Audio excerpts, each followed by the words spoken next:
Duguan at wala ng buhay ang isang babae nang matagpuan sa isang apartel sa North Caloocan. Hinahanap na ngayon ang lalaking kasama niyang nag-check-in kahapon.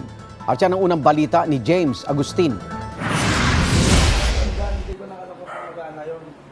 Nakadapa sa sahig, duguan at wala ng buhay. Ganyan natagpuan ng isang babae na ginilitan sa kwarto ng isang apartel sa Bagong Silang, North Caloocan kagabi.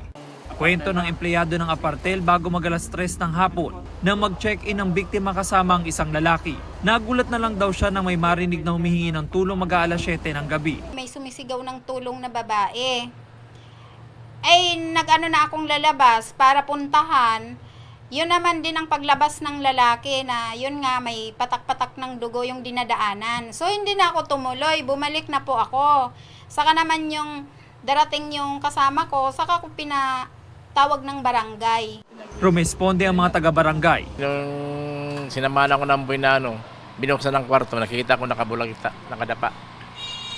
So ang ginawa ko, siyempre police matter yon. Inunta ko yung station 13 ng yung East Bagong Silang Station 13, substation. Ayon sa Caloocan Police, base sa mga ID na nakuha mula sa bag ng biktima, 32 anyos ang babae na residente ng Pasig at kaarawan niya kahapon. Nakipag-ugnayan pa ang mga otoridad sa mga kaanak ng biktima. May nakuha raw na kitchen knife sa ilalim ng kama na pinaniniwala ang ginamit sa krimen. Nadiskubre rin ang 2 cellphone na itinago sa toilet tank.